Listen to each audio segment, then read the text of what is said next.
ধন, সম্পত্তি, এগুলো আসলে কি? এগুলো শুধু সেই মূল্য যার দ্বারা আমরা কোনো কিছু অর্জন করতে পারি।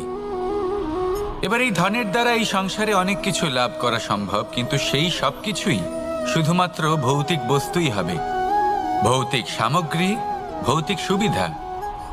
অর্থাৎ আপনার কাছে যতই ধন থাকুক, তা আপনাকে শান্তির ঘুম এনে দিতে পারবে না, আপনাকে জীবনের বাস্তব সুখের অনুভূতি লাভ করাতে পারবে না, কারণ এগুলো ভৌতিক ধন। এ ভৌতিক বস্তুই অর্জন করাতে সক্ষম। বাস্তবিক ধন কি? যদি এই প্রশ্ন আপনার মনে আসে, তাহলে তার উত্তর আমি আপনাকে দেব একটা উদাহরণের মাধ্যমে। কখনো আপনি শুনে থাকবেন যে একজন পিতা আজীবন অনিষ্ট করেন, অনর্থ করেন, খারাপ কাজ করেন শুধু ধন অর্জনের জন্য। তিনি ভাবেন যে আমি ধন অর্জন করব আর নিজের সন্তানকে একটা উজ্জ্বল ভবিষ্যৎ প্রদান করব, একটা সুখ স্বাচ্ছন্দ্যময় জীবন দান করব। এবার সন্তান যখন জন্ম লাভ করে, তখন সে ভাগ্যের জোরে সেই ধন ভোগ করে। যেরকম সে পায় সেরকমই তার ব্যবহার সে করে। কখনো আপনি এটাও দেখে থাকবেন যে সেই সন্তান সমস্ত ধন নষ্ট করে ফেলে, আর সেই পিতা যিনি সমস্ত ধন সঞ্চয় করেছেন, যিনি সেই ধনের প্রভু, আজ সেই ধনের প্রহরী হয়ে রয়েছেন। এবার এরকম কেন হয়? এরকম তখনই হয় যখন সেই পিতা বুঝতেই পারেন না যে তার জীবনের আসল ধন কি।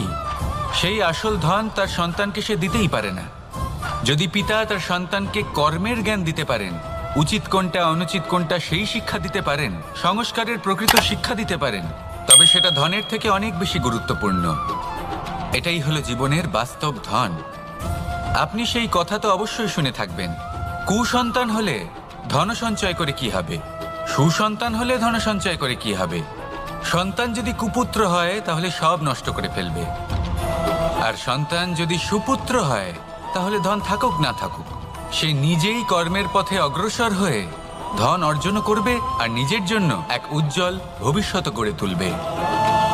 তাই সন্তানকে সম্পদ দেওয়ার আগে কর্মের জ্ঞান দান করুন, সুশিক্ষা দিন, কারণ এটাই হলো জীবনের প্রকৃত ধন। আসুন আর আমার সাথে ভালোবেসে বলুন, রাধা রাধা।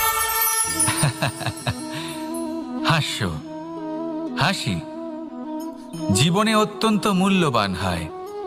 কথায় আছে যে হাসি এবং হাস্য আমাদের জীবনে ওষুধের মতো কাজ করে, আমাদের সুস্থ রাখে, আমাদের জীবনের অনুভূতিগুলিকে আরো সুন্দর করে তোলে। কিন্তু প্রত্যেক ওষুধের মতোই এর সাথেও এটাই হয়। প্রত্যেক ওষুধ সঠিক সময়ে, সঠিক মাত্রায়, সঠিকভাবে গ্রহণ করতে হয়। যদি এরকম না হয় তাহলে এই ঔষধও শরীরের ক্ষতি করে দিতে পারে। এবার আপনি ভাবতে পারেন, হাসি থেকে কিভাবে ক্ষতি হতে পারে? আপনি যদি অন্য কারোর উপরে হাসেন, তাহলে হয়তো তার মনে কষ্ট হতে পারে, তার অন্তরের মিত্র হয়তো শেষ হয়ে যেতে পারে, আর অন্তরের শত্রু জেগে উঠতে পারে। কিন্তু এটাই যদি আমরা সকলকে সাথে এনে সকলের সাথে হাসি, তাহলে হয়তো আমাদের অন্তরের এই হৃদয়ের ভেতরে লুকিয়ে থাকা যে শত্রু, তা শেষ হয়ে যেতে পারে, আর অন্তরের বন্ধুসত্তা প্রকাশিত হতে পারে। ঠিক কি না? এবার আপনাকে উদাহরণ দিই। যখন দ্রৌপদী দুর্যোধনকে নিয়ে হেসেছিল, তখন তা মহাভারতের সৃষ্টির কারণ হয়েছিল।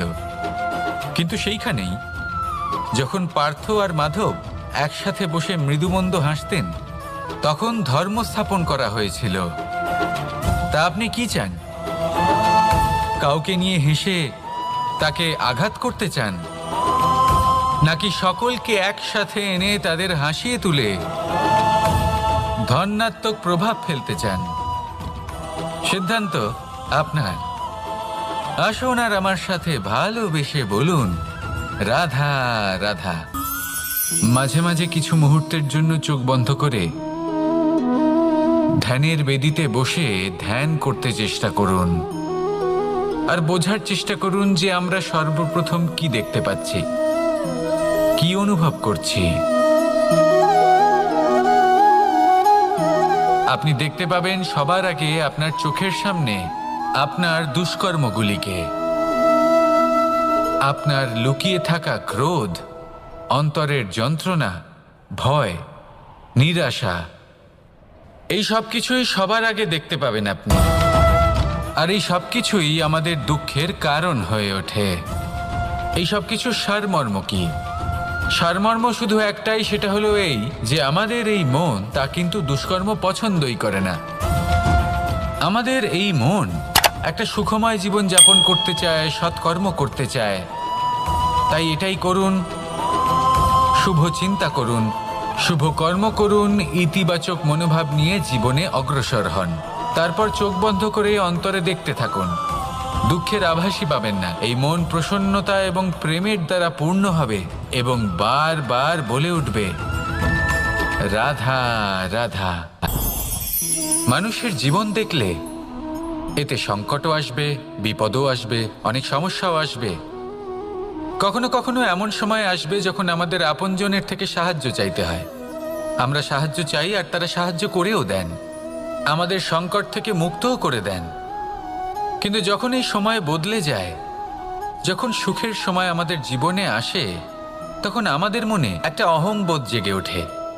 মনে হয় উপকার আবার কি, সেই ব্যক্তি সাহায্য করেছিলেন তাতে কি, উনি তো নিজের কর্তব্য পালন করছিলেন। সেই ব্যক্তি আমাদের ধন দিয়েছিলেন যখন প্রয়োজন ছিল, তো আমরা সেই ধন তো ফিরিয়ে দিয়েছি, উপকার কিসের? এই ভাবনা অনুচিত। যদি কোনো ব্যক্তি আপনাকে সাহায্য করে থাকে যখন কেউ করেনি, যখন আপনার সবথেকে বেশি প্রয়োজন ছিল, সেই সাহায্য অমূল্য আর সেটা উপকারী বটে। যদি কেউ উপকার করেন তাহলে বিনম্র চিত্তে ভালোবেসে আজীবন তার উপকারের প্রতি কৃতজ্ঞ থাকুন। কারণ সত্যি কথা বলতে এই সংসারে উপকার করার মতো ব্যক্তি খুব কম রয়েছেন, আর উপকারীর কথা মনে রাখেন এমন কৃতজ্ঞ ব্যক্তি আরও কম। সেই জন্য জীবনে কৃতজ্ঞ থাকুন আর আমার সাথে ভালোবেসে বলুন, রাধা রাধা। প্রত্যেকটা মানুষ আলাদা হয় আর অত্যন্ত বিশেষও হয়। প্রত্যেক মানুষ ভিন্ন ভিন্ন পরিবেশে পালিত হয়, বড় হয়। প্রত্যেকের নিজস্ব চিন্তা ভাবনা থাকে, নিজস্ব বিচারধারা থাকে। যখন অনেক ভিন্ন বিচারধারা একত্রিত হয়ে যায়, তখন শুরু হয় বিবাদ। এবার এই বিবাদের সময় আপনি দেখবেন দুই ব্যক্তি যাদের মধ্যে এই বিবাদ হচ্ছে সবসময় এটা প্রমাণ করতে চান যে তার সামনের ব্যক্তি এবং তার ভাবনা, তার বিচারধারা বা তার বক্তব্য হলো অনুচিত। এবার এটাই যদি প্রেমপূর্বক রূপে আপনি ভেবে দেখতে চেষ্টা করেন যে সামনের ব্যক্তিটির বক্তব্য, তার মানসিকতা আসলে কি, তাতে উচিত ঠিক কি, সেটা আমরা বুঝতে পারি। একদিকে হলো এই বিবাদ যা আপনাকে সামনের ব্যক্তিটিকে অনুচিত প্রমাণ করতে বাধ্য করে, আর অন্যদিকে হলো প্রেম যা সামনের ব্যক্তিটির যুক্তি বুঝতে সাহায্য করে, তাতে উচিত কি রয়েছে সেটা বুঝতে বাধ্য করে, তাকে মহান হয়ে ওঠার পথে অগ্রসর হতে বাধ্য করে। তাই এই বিবাদকে ত্যাগ করুন আর প্রেমকে আপন করে নিন, আর এই প্রেম ভাব নিয়ে বলুন, রাধা রাধা। সূর্যের প্রকাশ, অন্ধকারকে দূর করে দেওয়া সেই মহানায়ক। এই সূর্যের প্রকাশ যখন পৃথিবীতে এসে পৌঁছয় কি হয়?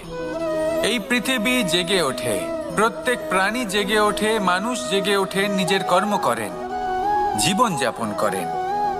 এই ঘুমের মৃতপ্রায় স্থিতি কাটিয়ে উঠে জীবন যাপন করতে শেখেন।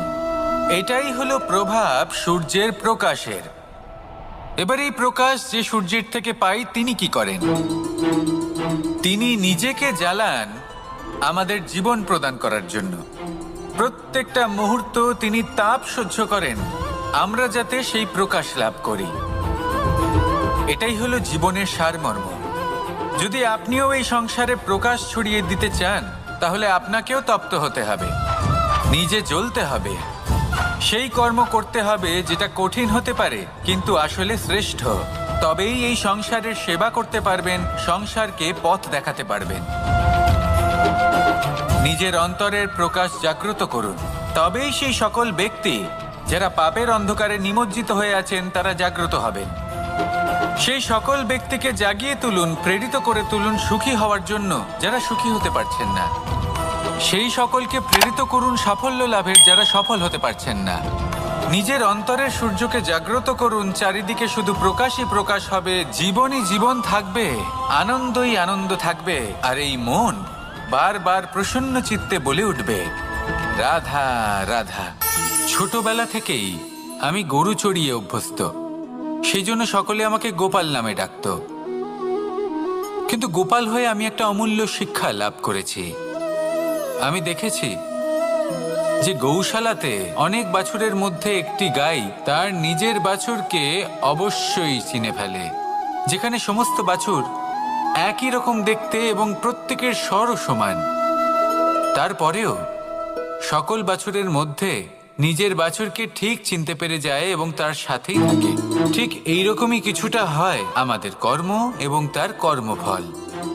আপনি সবার মাঝে থেকেও কোনো কর্ম যদি করেন, সেই কর্মফল সবার মধ্যে আপনাকে চিনে ফেলবে এবং আপনার সাথেই থাকবে। তাই যখনই কর্ম করবেন ভেবে চিন্তে করবেন।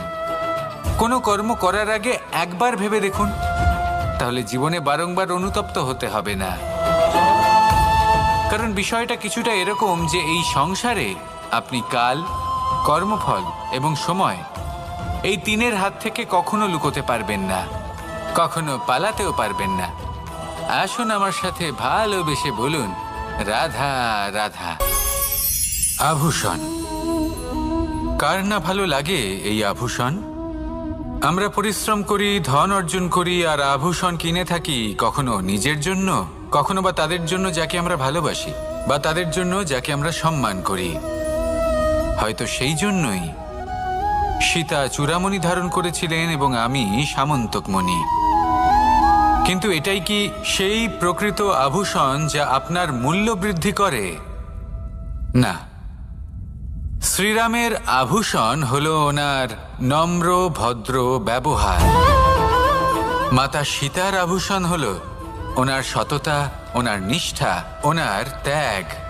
অর্জুনের আভূষণ ছিল ওনার একাগ্রতা। রাধার আভূষণ ওনার প্রেম। এই আভূষণ কোথাও নেই, আপনার মনে আছে। যদি আপনার মনে মিষ্টতা থাকে, তা শান্ত হয়, তাতে সততা থাকে, নিষ্ঠা থাকে এবং প্রেম থাকে, তাহলে আপনার অন্য আর কোনো আভূষণের কোনো প্রয়োজন নেই। আপনি যতই ভিড়ের মাঝে থাকুন, আপনার ঔজ্জ্বল্য চোখে পড়বে। আসুন আর আমার সাথে ভালোবেসে বলুন রাধা রাধা। প্রেমের পরিভাষা আসলে কি? ভিন্ন ভিন্ন ধরনের ব্যক্তি, ভিন্ন ভিন্ন ধরনের প্রেমী, আলোচক বিভিন্ন ধরনের পরিভাষা প্রদান করেন এই প্রেম নিয়ে। কিন্তু প্রত্যেকের মনেই কখনো কখনো এই প্রশ্ন এসেছে, এই ভালোবাসা আসলে কি? নিজের প্রিয়তমকে জয় করাই কি প্রেম?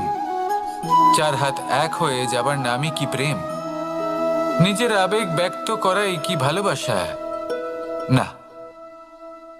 প্রেমের অর্থ কাউকে লাভ করা নয়, বরং তার মাঝে বিলীন হয়ে যাওয়া। যদি কারোর হাত ধরে থাকি, তাহলে আজীবন তার সাথে পথ চলা হলো প্রেম। প্রেম শুধুমাত্র সেটা নয় যা প্রেমী আর প্রেমিকার কেশদামে মালা বেঁধে দেয়। মাতা পিতার জন্য দিনরাত পরিশ্রম করা, নিজের পরিবারের জন্য দিনরাত পরিশ্রম করা, সেটাও প্রেম। নিজের বন্ধুদের জন্য, আপনজনের জন্য সবকিছু উজাড় করে দেওয়ার নাম হলো ভালোবাসা। নিজের মাতৃভূমির জন্য সাহসের সাথে লড়াই করা এবং আনন্দে নিজের জীবন ত্যাগ করে দেওয়াও কিন্তু প্রেমের নামান্তর।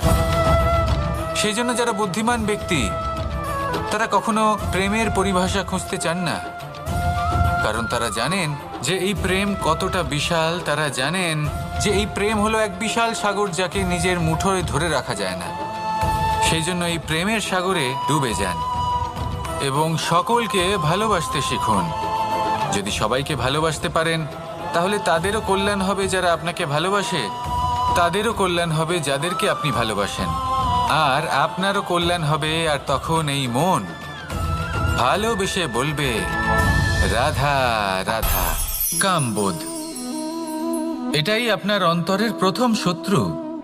বেশিরভাগ মানুষই কামবোধ বলতে লালসা বোঝেন, কিন্তু এটা সম্পূর্ণ সত্য নয়। কামের আসল অর্থ হলো কামনা। এটা খুবই সহজ ব্যাপার। মনুষ্য শরীর থাকলে, মানুষের মন থাকলে এই কামনা অবশ্যই থাকবে। এবার এটাই দেখতে হবে যে এই কামনা নেতিবাচক কামনা নাকি ইতিবাচক কামনা। অন্য কারোর জিনিসে নজর দেওয়া, অন্য কোনো মানুষের উপর নজর দেওয়া, কোনো অনুচিত বস্তুর দিকে নজর দেওয়া, এই নেতিবাচক কামনা। আর এই দুষ্কামনা মানুষকে দিয়ে অপকর্ম করাবেই করাবে। তাই মনে রাখবেন, যে ব্যক্তি নিজের কামনাকে নিয়ন্ত্রণে রাখতে পারেন তিনি সঠিক পথেও থাকেন, সঠিক লক্ষ্যে পৌঁছতেও পারেন। যিনি কামনা নিয়ন্ত্রণে রাখতে পারেন না তিনি তার পথও হারিয়ে ফেলেন এবং লক্ষ্যচ্যুতও হন। তাই মনে রাখবেন, নিজের কামনাগুলিকে নিয়ন্ত্রণে রাখুন। কাম নামক এই শত্রুর ওপর বিজয় লাভ করুন। আর আমার সাথে ভালোবেসে বলুন, রাধা রাধা। জীবনে সাফল্য এবং অসফলতা আপনার বল, আপনার শক্তির উপরে নির্ভরশীল নয়, আপনার মানসিকতার উপর নির্ভরশীল। যদি কোনো ব্যক্তি দৃঢ় নিশ্চয় করে নেয় তাহলে সে কখনো হারে না। যদি কেউ হার মেনে নেয় তাহলে সে কখনোই জিততে পারে না। শেষ পর্যন্ত কি হয়, এই ভাবনাই সত্য হয়ে সামনে চলে আসে, আর এই ভাবনাই পরবর্তীকালে ইতিহাস রচনা করে। সেই জন্য আপনি যদি চান আপনার নাম ইতিহাসে থাকুক তাহলে দৃঢ় হতে শিখুন। ইতিবাচক ভাবনার সাথে, পরিশ্রমের সাথে এগিয়ে চলতে থাকুন। প্রতিস্পর্ধা গ্রহণ করুন আর শুধুই এগিয়ে যেতে থাকুন। সংসারে আপনি যে কোনো উচ্চতাতেই পৌঁছতে পারবেন, কারণ ইচ্ছে শক্তি আর ভালোবাসার চেয়ে বেশি শক্তিশালী আর কিছুই নেই। তাহলে আসুন আর আমার সাথে ভালোবেসে বলুন, রাধা রাধা। সুখ এবং দুঃখ এই দুই হলো আমাদের জীবনের অবশ্যম্ভাবী এবং গুরুত্বপূর্ণ অঙ্গ। আমাদের সকলের জীবনে কখনো সুখও আসে, আবার কখনো দুঃখও আসে। আমরা সবসময় ভাবি আমরা কিভাবে সুখ লাভ করব, কিভাবে আমরা দুঃখ থেকে দূরে থাকতে পারি। আর এই জীবনে যা কিছুই ঘটুক না কেন, সেই সব কিছু আমরা সুখ এবং দুঃখের মাপদণ্ডে মেপে থাকি। এবার এখানে একটা ছোট্ট বিষয় আছে। এটা ভেবে দেখতে হবে যে কে আসলে সুখী ব্যক্তি। সুখী ব্যক্তি হলেন তিনি যিনি নিজের জীবনে নিজের কর্মের বিশ্লেষণ করে থাকেন, সেই বুঝে পদক্ষেপ নেন। উনি কি করতে চলেছেন সেটা উনি জানেন। আর যদি ওনার কোনো দোষ থাকে বা ভুল থাকে তাহলে সেগুলো শুধরে নিয়ে এগিয়ে চলেন। সেই জন্য উনি সুখী হন। অন্যদিকে যে ব্যক্তি দুঃখী তিনি কি করেন? তিনি নিজের উপর নয়, অন্যের উপর নিজের নজর রাখেন যে তিনি কি করছেন, কিভাবে কর্ম করছেন। ওনারা অন্যের নিন্দা করেন, অন্যের সাফল্য দেখে ঈর্ষা করেন, ক্রুদ্ধ হয়ে যান, ওনাদের বাধা দিতে চেষ্টা করেন। সেই জন্যই তো ওনারা দুঃখী হন। এই সংসারে এমন অনেক ব্যক্তি আছেন যারা এই কারণে দুঃখী নন যে তাদের জীবনে দুঃখ আছে। তারা এই কারণে দুঃখ পান কারণ অন্যের জীবন অনেক বেশি সুখের।